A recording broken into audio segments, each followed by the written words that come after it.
Welcome to today's collective reading. We'll begin with opening with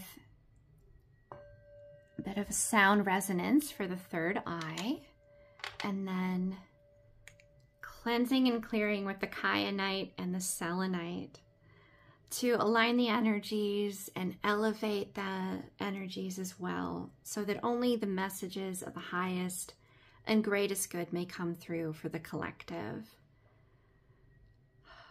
Please feel free to take what resonates and leave what does not. There may be some synchronicities present within this reading that may come to light today, tomorrow, down the line in the future, and you may be able to go, oh, that's what that was. So I invite you to remain receptive and open in this space. I do want to apologize if you can hear they're vacuuming in my apartment hallway right now. So I do apologize if you hear that. We're gonna move right in here. Let's see. I knew there was a reason why I pulled this deck out. I haven't used this in quite some time. But let's see here. This is getting more of a timeline reading. Okay. So that would mean that it's what I like to call an infinity reading.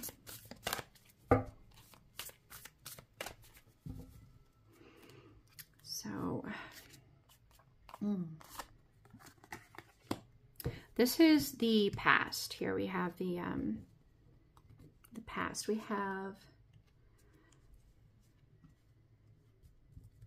partnership, Juno, birds of a feather, two parrots. Parrots are incredibly intelligent animals, especially when they're, and I believe these particular species are ones that will repeat back sounds, and they're just such beautiful creatures. Such beautiful creatures. They could really make you laugh with some of these things. Oh my goodness, especially if you like inherit one of these, right? And they say something hilarious that their previous owner would say too often, right? And you're like, oh, well. And this is 31, which breaks to a 4. So this is the foundation that you remember. This is about the past. I wonder with this coming out if this is going to be a revisiting of this very dynamic, or it's definitely going to be delving into how you view a partnership and the foundation and what that entails. And we have Juno here. I believe it's a moon. Let me double check this. I want to know exactly what it orbits here. I don't have that right at the tip of my thoughts here. So let me make sure, which may mean there's something in the book for you guys. It's an asteroid. Okay, this asteroid was named after the daughter of Saturn, wife of Jupiter, and mother of Mars. Oh boy. She organizes society and rules the roost. So this is a very matriarchal, dominant, receptive. Juno and Jupiter modeled an uneasy but equal partnership that took a lot of work and had great rewards. So there was a lot of abundance. With Jupiter in this deck, it's the card for abundance in this deck. Like, there's just, yeah. It might come out later in the reading, which would be really an interesting synchronicity. So, yeah, let's just grab one of these here. Oh, I'm just immediately going right into it. I did shuffle. I did before I hit record, but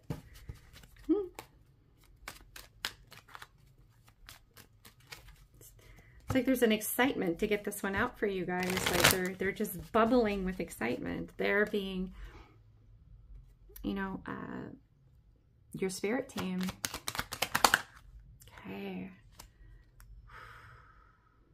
Okay, so we have the inverted Two of Wands. So how did you see the image of where you were going in the past? And it being inverted is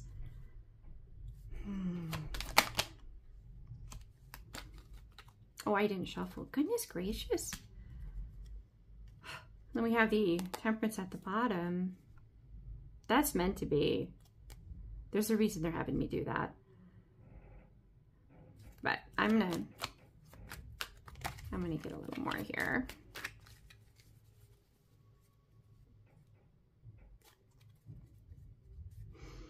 You know, they're actually guiding me to do this a little differently than, you know, the typical structure would be. So this is the past. Okay. That's too many. We're going to do one from memories here. Memories are the home, 4, which breaks to a 6, lover's choice. The direction that the focus is for the home.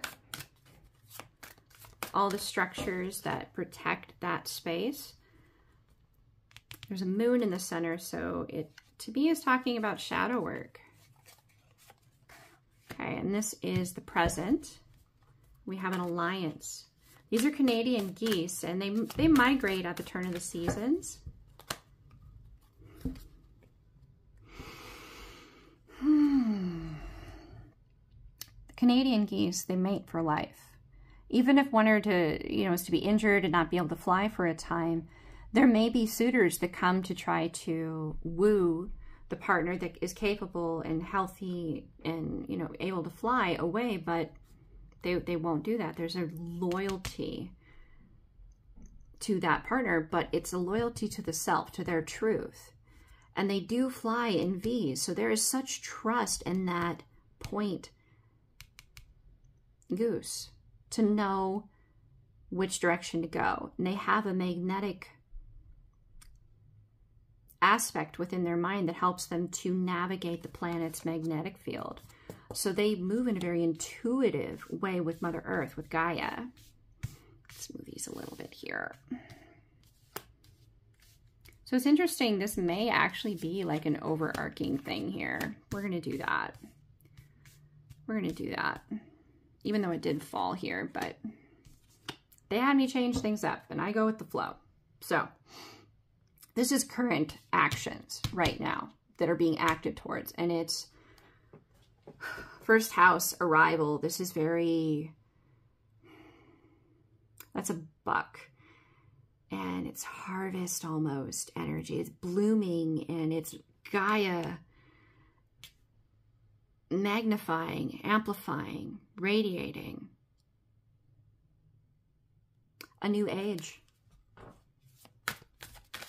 An abundant new age. Very stubborn energy. Very focused on the direction. And it's very...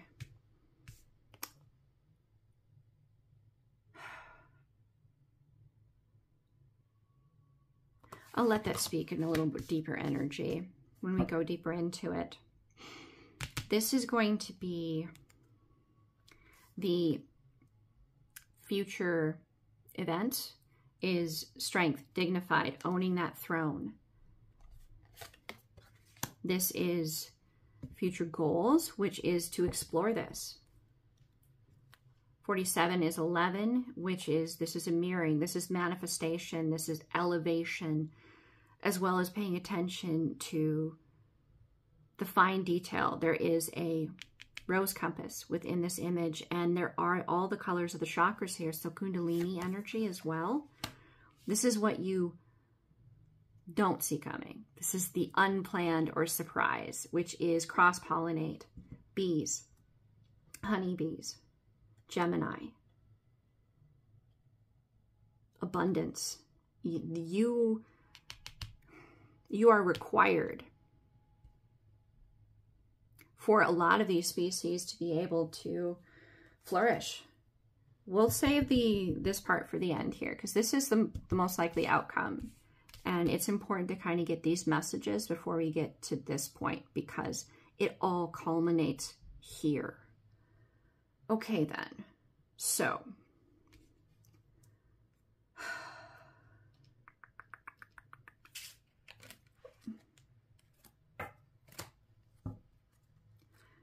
with this past, the partnership, And the memories of this home and the foundation of that. The lovers, which is lovers again with the 5 and the 1 breaking to a 6. This is a 12, an ending of a cycle, which makes perfect sense. 4 is foundation, is strong, it's strengthened, it's dignified. It's the owning of that throne. This is a very positive reading. Oh my goodness. Okay, so these two came out. So we have the 6 of Pentacles and the 3 of Pentacles. So equal give and take was present, and there was definitely a co-creation in your memories.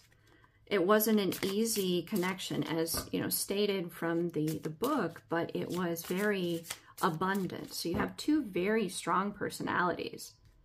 2 very strong personalities, and there's going to be some clashing there.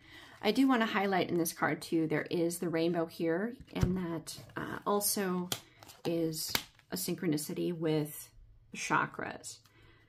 The reason this is in the past is because there wasn't a commitment on both sides to a direction. And there was a direction that you both desired as a result of having this be in the past. Okay.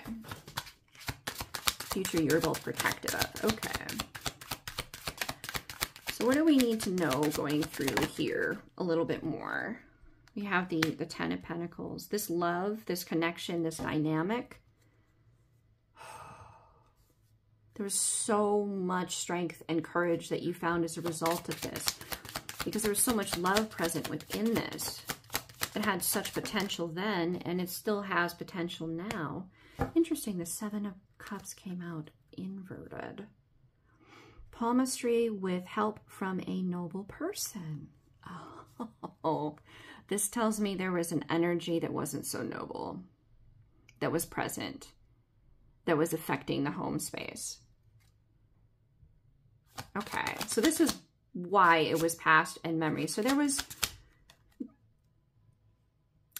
some kind of lessons and healing that needed to occur.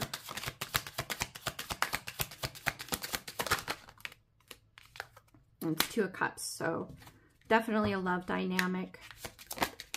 Whoop. Okay, that landed just like that. We have 6 of Wands. Palmistry of a person with good connections. So you had, and it makes sense that it would land here on Alliance. And it's 6-6, so it's lovers, lovers, choices, choices. This is where you're at right now. There's the choice on both sides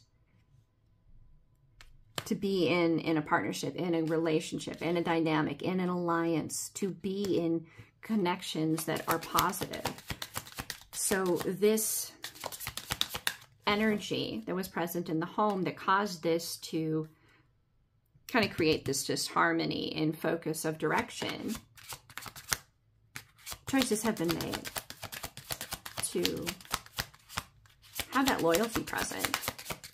And this can be friends, family, acquaintances, even work-related, but it definitely impacts the home environment and the partnership.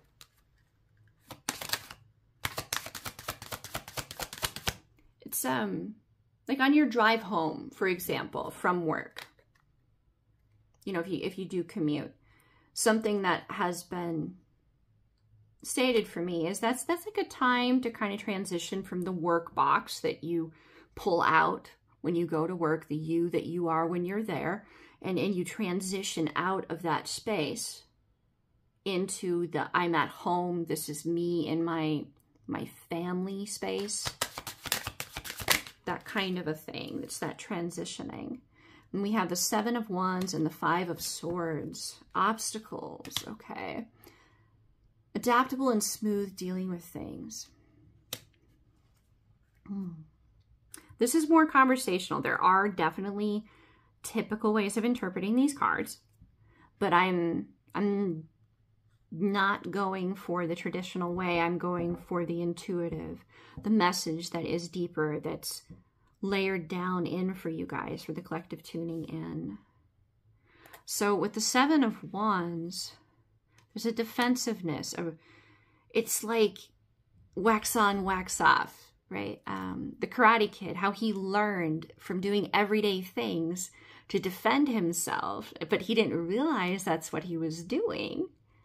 until he had an actual obstacle. And then those emotions were so second nature to him that when he had to defend himself, the muscle memory was so ingrained.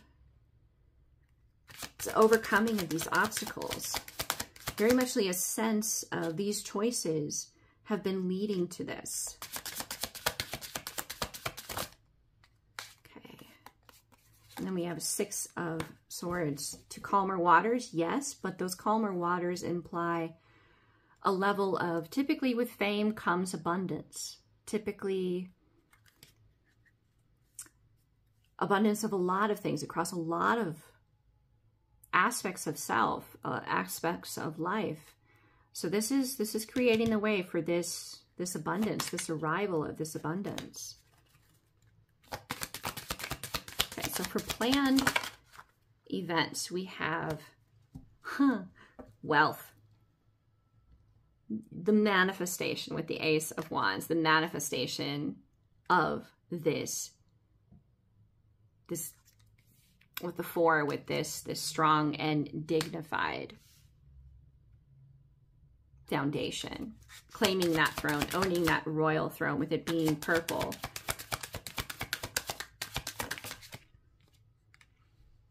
And that would be you, your conscious self, claiming your throne. Yes, there's like the whole panel of you, the higher self, the conscious self, who's consciously you, yourself, choosing the direction that you navigate your life in.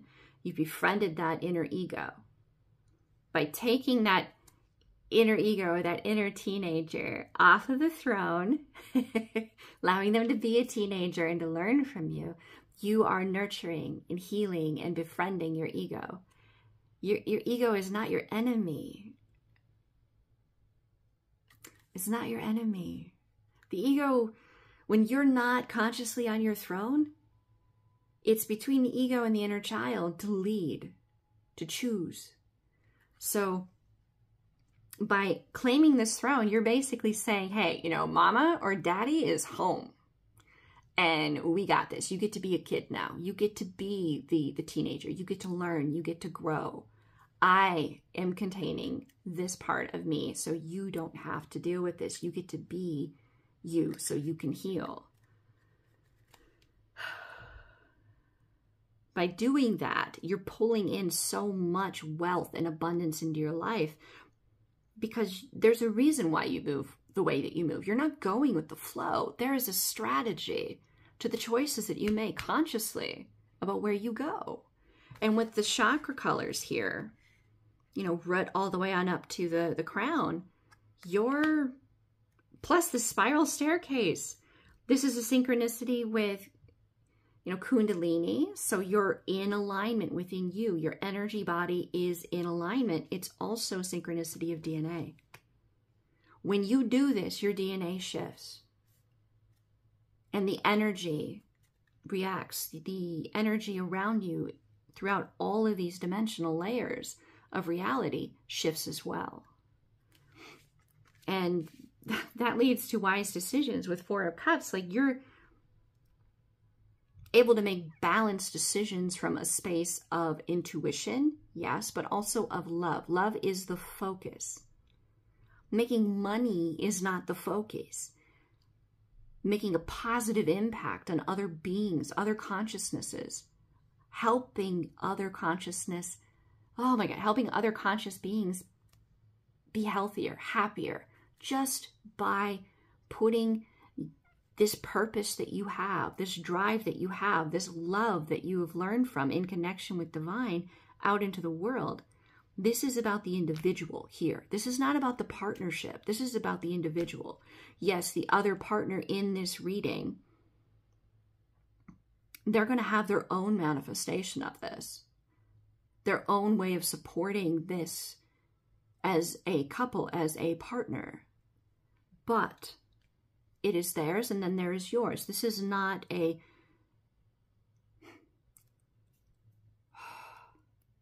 dependent. Is it dependent? Codependent. It's not a codependent. It's an interreliant. You each have strengths and you each have weaknesses, and you complement each other's strengths and weaknesses.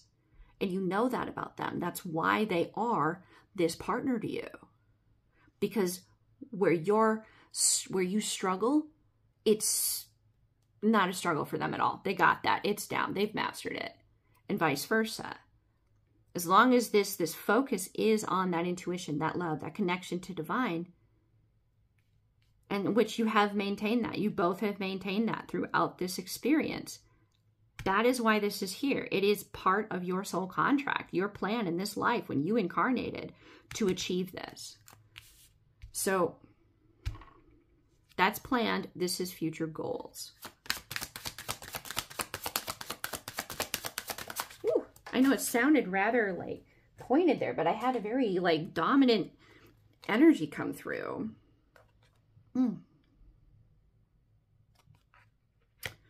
Okay. So we had the Knight of Wands, which came through inverted. Okay. But we can flip this. I'm choosing to flip this, but if it's not in the upright, it's coming through this way because it's asking you. Are you choosing to move into a new cycle and leave what does not empower you in the past? Are you choosing to focus on the positive and not look for the negative? Are you looking for the positive? Are you actively making choices to facilitate that state of mind for yourself? To make it so you don't have to try so hard to motivate yourself to see the positive because it becomes second nature. This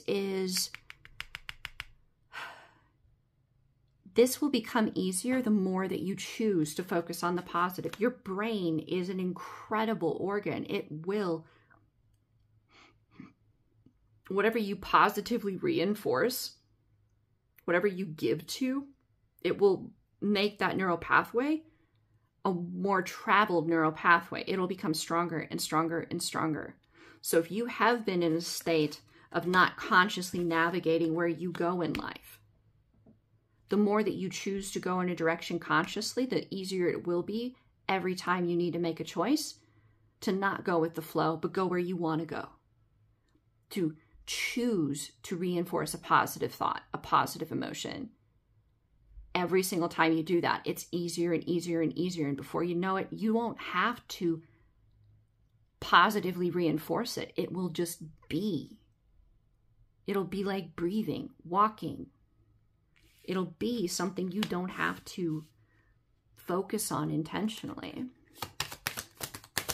So that came out inverted because that's required. What are you choosing to focus on? Which makes sense with this telescope here. Like, what are you focusing on in great detail? What are you not seeing? That because you're not focusing on X, Y, or Z, or you're allowing X, Y, or Z to escape your notice, what are you missing? This is like a questioning spot here with that Knight of Wands coming out like it did. Yeah, definitely a questioning spot. And this is the villain line, and it was inverted. So that's the Two of Wands, which came out up here also. So there's definitely a wand. I'm going to just flip this here and let you guys see it a little bit better.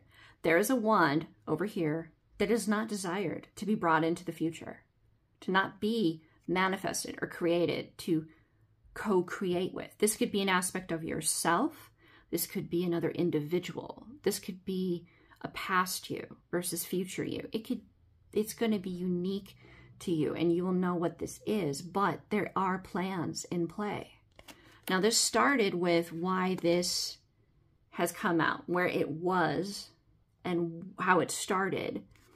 It's coming back here with, are you focusing on the negative?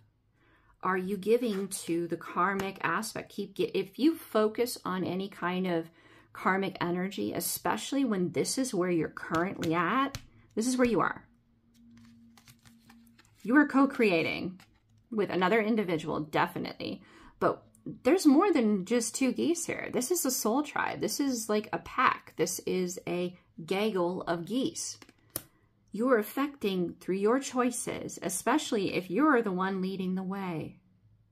If you're the point of that V, everybody's following you. And they're trusting that you have the strongest connection. You're tapped in the most. Your intuition is on point. And it has brought in this turning of a cycle, this overcoming of obstacles into an abundant, better future, calmer waters. So if you're giving to negative, if you're focusing yet again on this energy here that disrupted the home space and made this the past and memories, if you're giving to that, say it's an individual, if you're like, you know, they do this and they do that and it really annoys me, and you know, I know they're projecting onto me because I feel this and it's not mine. If you're focusing on that and that's in like a cyclical loop within inside you, you're keeping that energy current. And I don't know about you, but oh boy, to find yourself in that state where you find it difficult to break that because it does feel current to you, it's frustrating. This reading is telling you that is a past thing. So your planned events is that you question these things. Are you focusing on the negative? And are you creating a villain? Are you creating a karmic where there isn't one? And karmic is not necessarily a person. It could be an object. It could be a hobby. It could be anything that you see as some kind of obstacle that is challenging you by triggering you to heal. So where are you focusing? And if you do find that you're triggered, this is an invitation to look at the detail as to why, so that it's no longer triggering you. The planned event is that you go through over and over and over as much as you need to remove any energy that is causing you to feel triggered. This is to heal yourself, to remain on that healing journey, and to experience that in a partnership. You're ready. You're both ready to have a stronger mirror, because only in a partnership, in a love relationship, in a connection like that, in a group dynamic, are you able to have parts of you reflected back to you that you can't have triggered by yourself. You need another energy to be able to have that triggered within you, to reflect it, to show it to you. So this is to go through this healing process in a balanced way, consciously choosing with this Rosetta Stone compass. Rosetta Stone, ooh. Getting a Da Vinci Code sync here. Interesting. And yet again, we have like these birds here. This is affecting more than the two of you. It's affecting everyone around you. Especially on soul tie connections, soul tribe aspect. You may not understand how much the witnessing of this healing between the two of you in a partnership will impact so many other lives in a positive way, because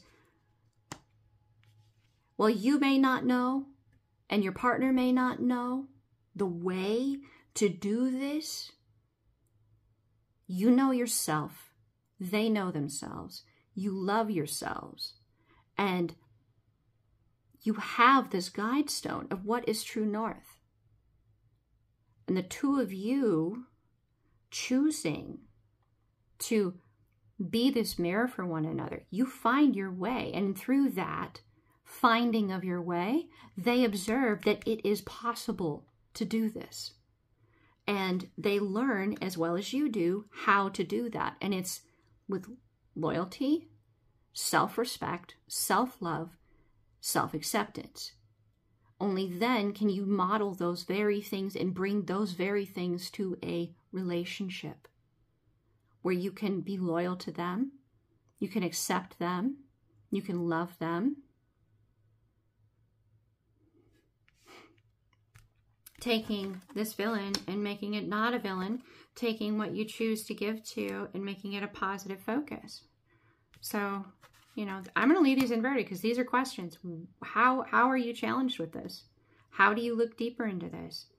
This is a cause to question, to go deeper, to look deeper, to work with it.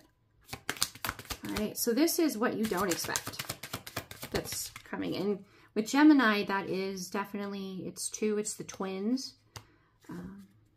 So yet again, a partnership, synchronicity, it's three, so there is a Trinity aspect here. And that, I would say, would be the flower, the pollinating of. Wait, no, because some flowers, they're more masculine and feminine, and the bee is the divinity, the little, you know, that goes around and pollinates everything and allows it to procreate, allows it to multiply, allows us to have our fruits and our vegetables and all of that allows everything else to flourish and live and thrive. So we have the King of Wands, and the King of Wands is assertively willing this into being. They're passionate, they're driven, they're loving, they're warm. They do have a shadow side, as well as anybody has a shadow side. But they're aware of the shadow side. They know themselves, as implied throughout this reading. They understand this, and in this placement, you will begin to understand one another's shadows and heal. So that shadow aspect that you could bring out in one another, the triggered, the wounding, the traumas, the beliefs that you have that are actually limiting instead of freeing, are highlighted by one another. So the shadow side is going to yet again become an ally instead of seen as an oppositional force. Excuse me. I'm going to pause here for a moment. Okay, we're back here. Sorry about that. I didn't want to cough in your guys' ear, especially with my newer mic that seems to come through clearer for you guys. And I ended up grabbing a bit of tea to drink, and there is a little saying on it that I think that's the reason why. It could be that there's something coming through with what I'm saying that doesn't want me to speak this truth, but that's not my first take on it. That can be a synchronicity for some, but that's not the first take on it. Yet again, an implication of, are you giving to the negative? Are you focusing there? Are you looking for it? Because my first take was positive. My second take was to look at the, well, you know, why am I being choked up? Why is my throat chakra being affected? Something doesn't want me to speak. Which one do you choose? It's also your first intuitive take on something is more than likely, especially in this placement, with the planned events, with this healing, your first take on it, it could be that you fear. There can be a fear of actual intimacy, of being loved unconditionally, of being that emotionally vulnerable with another being. So your first take could be the most positive way of taking what is being presented to you. This is a synchronicity saying that is what is the truth. It's the next step of the self-defense, of the protecting that vulnerable aspect of you. And I don't want to be that vulnerable. It's really, really uncomfortable. And that's completely understandable and normal. To have compassion for yourself, because they will.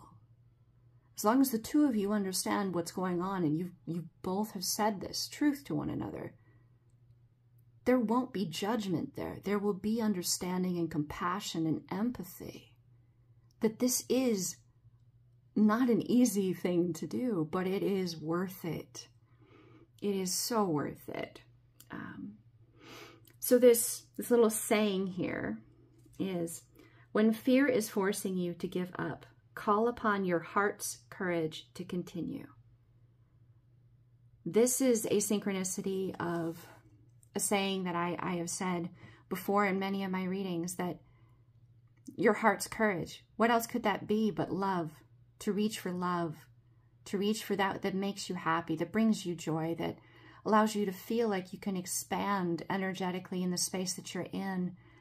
And it's not only okay, it's not only safe, it's celebrated, it's desired, it's exactly what is wanted for you to be able to be like that.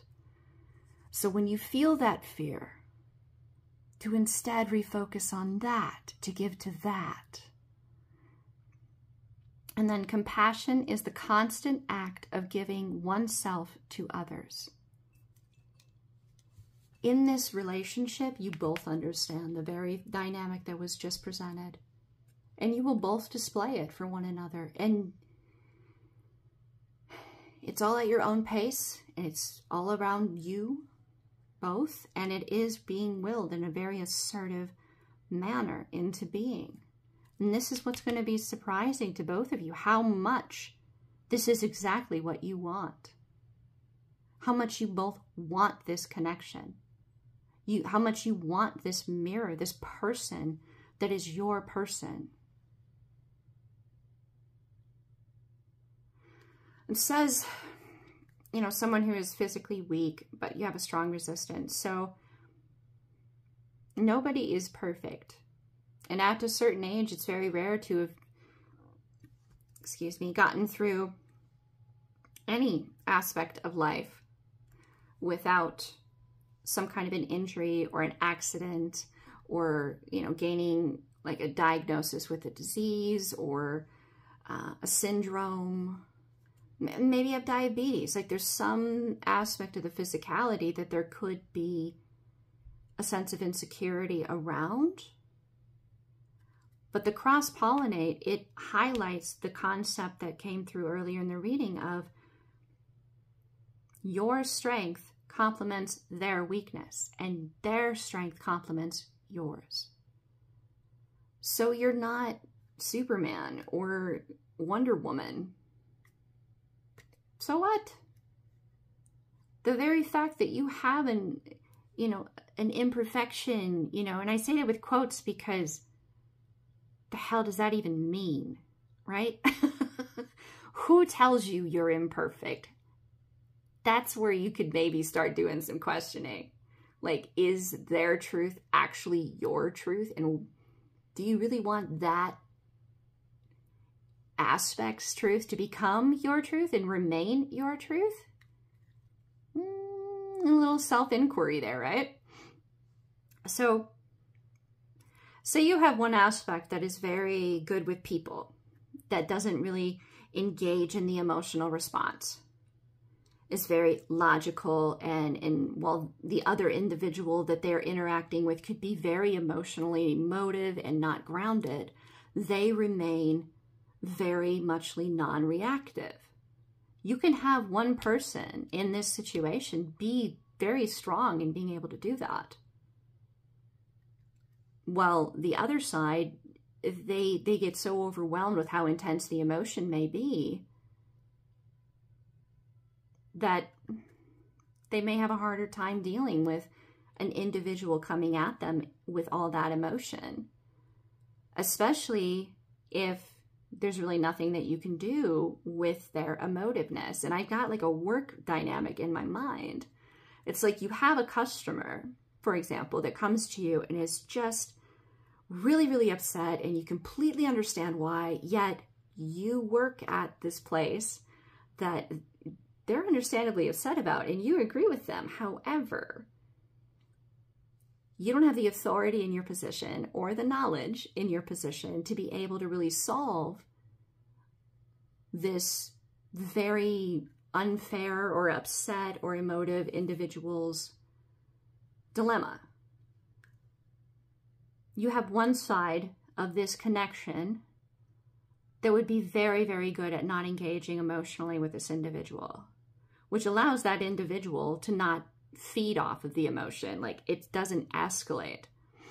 Whereas the other side will be feeling their emotion as well as their own emotion, like the customer's emotion and their own emotion, and it can spiral and escalate within them. This is where the two of you can learn, because there is wisdom to both sides. So the side that doesn't really, so we're going to say the side that doesn't really get emotional, doesn't emote back, that is able to just be distant from this person's emotional reaction or state, is able to just ground right into logics and like, okay, this is who you need to talk to, this is where you need to go, and I'm going to make sure that they know that this is kind of the basics of what's going on, and they'll be able to solve this. And if they don't, then there will be someone that they know will be able to solve this solution, because I agree with you, this is not cool. Very logical, right? They can benefit from understanding the emotional state of the other individual by being able to make the statement of, I understand where you're coming from, and I would be upset too. I've had things like this happen to me as well, and you're right.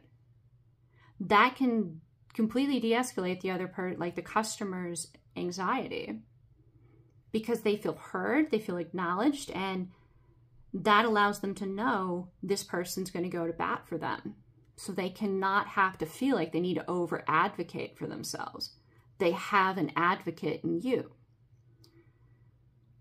The other side of this connection, for example, can be feeling the other person's emotion as well as their own emotion, and it begins to spiral and escalate. They can learn from observing how to handle and shift the dynamic through the words, through the logic, to be able to create a boundary between their emotional state and the other person's emotional state, while allowing that other person to calm. Because yet again, they feel heard. Like that very statement there. I really hope you guys are hearing this, because it's important in this dynamic for, like, it's so complex. Oh my goodness. But having those words, that logic, being able to create a boundary, the distance, they're learning from the other partner. And the other partner is then learning how to validate the emotional experience of the other individual to de-escalate them, for them, thus benefiting both of them in a professional setting. For example, this can apply to every single dynamic that the two of you encounter. You literally actually have a partner here. You have an actual partner here. Okay, I wanted to come out. And then we have the King of Pentacles. Yeah, which makes sense with the work example that I gave there. Bringing in that abundance. This is rich feelings and strong personalities. Because of this dynamic between the two of you of learning and creating abundance from the strengths that the other has, that are your weaknesses, you're willing in so much abundance. Oh my goodness. And you're both very strong-minded individuals, which will make this a very challenging, which would make you a very challenging partner to have. If you were with someone who wasn't as strong-willed as you would find yourself with someone who was codependent, that wasn't independent from you. They would rely upon you. Okay, so this is the most likely outcome at this time. And we have the, I want to say Pallas Athena, 30, which breaks to a 3, co-creation. I want to bring this center here for you guys. This is a helmet, yes, but it's a mask too. It's the taking the mask off. It's the saying, I'm willing to be more vulnerable and more vulnerable and more vulnerable and more open. I'm willing to give of myself, my authentic, true self. I get that there's some synchronicities here, so I'm going to grab it for you guys. Okay. So this is a sharp and guarded intellect. So this is a conscious choice. Athena is the goddess of wisdom, intellect, skill, strategy, and defense. Her father is Zeus, who swallowed her mother, Metis, who is the goddess of wise counsel and planning. He wanted to hide her from his wife, Hera. Zeus. Oh boy. Athena gave her father a pounding headache, then leapt fully grown and completely armored from her father's forehead. This is so intuitive. Athena in this reading screams intuition to me. She is Zeus's intuition. She is divinely guided. She's divine guidance. She's the oracle. It's just, yeah, okay. This powerful goddess could beat the males at their own game and challenge the world to never underestimate feminine strength and wisdom. Oh boy. Can you say woman power? Okay, so if we remove that like, like feminine charged energy and like the social like layering of that, and we bring it to, don't underestimate the strength of a receptive energy in your life. Receptive does not mean weak. Receptive is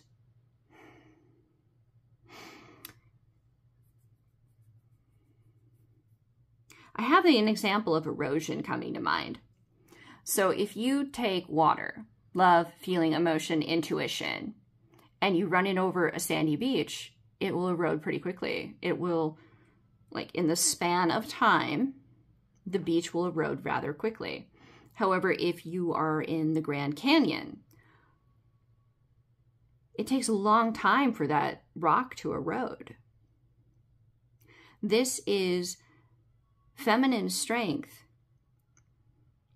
is that kind of strength. It's enduring. It lasts a very long time. It's patient. It's consistent. It's receptive. It's there. It holds that water, that intuition. The movie Country Strong, there's a song in there. It's called Give In to Me. It's that kind of a concept to an extent where it's like you're in this receptive state and you're consistently receptive and consistently receptive and consistently receptive, which to me is saying more you're positive. You approach this relationship with the willingness to see the best in each other consistently, consistently, consistently, consistently, consistently. And because of that choice, it is choice. You will find yourself in a state on both sides because you both are receptive to seeing the positive in one another, taking your masks off. There is such strength in choosing to see the best in someone and it be consistently positively reinforced and continuing to do so and continuing to do so. It takes so much strength. Another movie synchronicity, the 300. In the last scene, you know, the whole, like, this is Sparta. He speaks to his wife, his queen, in his last act there, where he actually does nick the cheek of this false god and prove that this god can bleed, which means, is there really a god? But he knows he's about to die. And he cries, like he speaks to his wife. It is such strength that he displays in that moment, because everything leading up to that moment is emperor. Complete emperor, like full on, I'm defending what is mine, period. And that includes the man next to me and everything that I am stopping this harmony from progressing towards. But in his last scene, he speaks to his queen. He speaks to his empress. He takes that mask off. In his last moments, he's choosing to give them to her. That is such an ultimate act of strength. Because it's not about this God. It has nothing to do with this false God. His heart doesn't belong to anybody but her. She's ultimately what matters. Because with her, he's just himself. He doesn't wear this mask ever with her. He is just himself. And to display that, tells me that he was a balanced emperor. And like you watch the movie, like they really put their people through a lot. For him to be in that position, he had to survive a lot. He had to prove that he could be that emperor. And he understood the strength. He valued the strength in his counterpart. Now, this is something that men and women can both embody. It's about the energy that you feel most identified within yourself, that is you. It's not about the gender. In this reading, it's never about the gender. It's always about the energy. Always about the energy. I'll just get 2 more here for you guys in this, just to maybe add a little extra, excuse me, a little extra validation, synchronization, guidance, emphasis, maybe even a couple questions for you guys. They seem a little like, huh.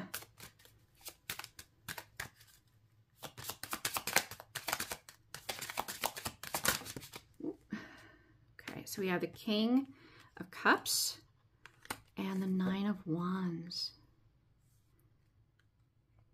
So choosing, assertively choosing to be balanced, to be receptive to taking this mask off, this falsity of self, to allow this individual to assist you in taking this mask off, to see who you really are underneath it even more, to be willing to discover yourself with another person.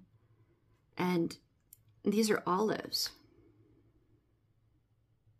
There's a harvest here. There's a fruitfulness within this, as well as a peacefulness. Choosing to see the positive, another validation of that. And the 9 of Wands is the protection of this, the defensiveness of this. It's been a hell of a battle to get here for you, within yourself. Set aside it being about them. It has been a very, very long journey to get here. And you have learned more and more about the many layers of your own emotional life and how that affects everything energetically around you and how it manifests as a result.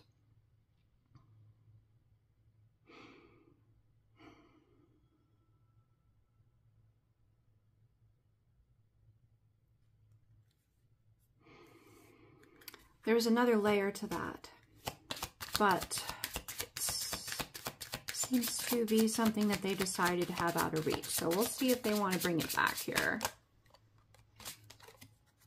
Okay.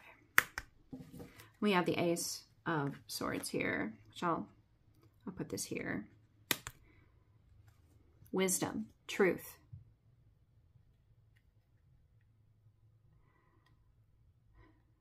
To live an authentic life and to have a counterpart that is just as brave, just as stubborn, just as strong within themselves, and sees that you counterbalance their strengths and weaknesses. To see, oh wow, that kind of, you counterbalance their strengths and weaknesses, and that you can both become stronger individuals as a result of knowing one another in this way.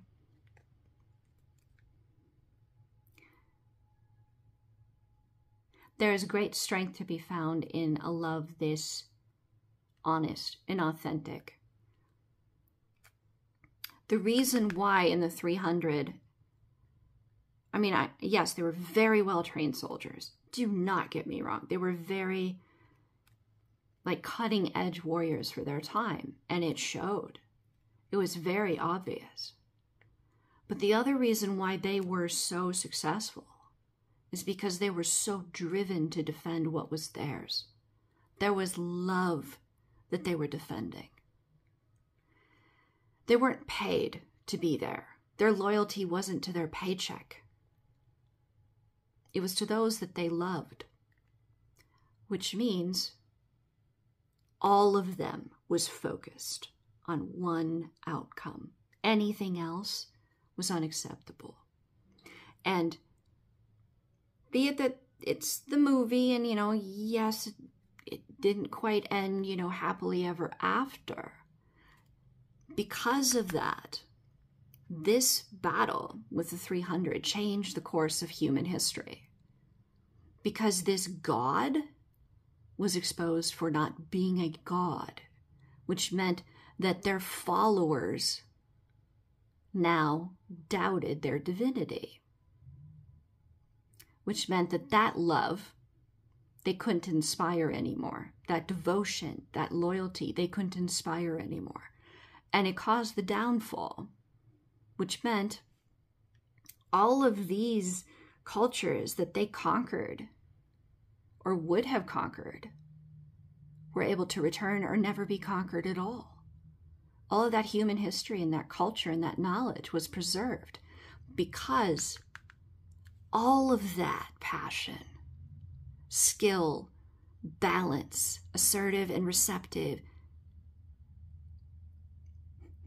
made it possible for doubt to be present within the followers of this individual who decided they were God. A God doesn't bleed was what was present in the movie. So this movie, this balance, this synchronicity here is saying that you are a mustard seed that does move the mountain. You both are.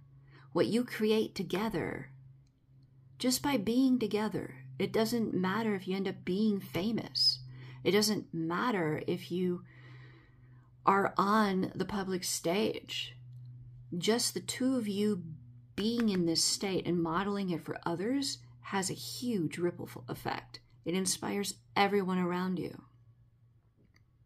And the future generations that learn what they learned from you as a result. You are both this front goose. Maybe one's the left eye and one's the right eye, but you are both that leader. You are both that way shower.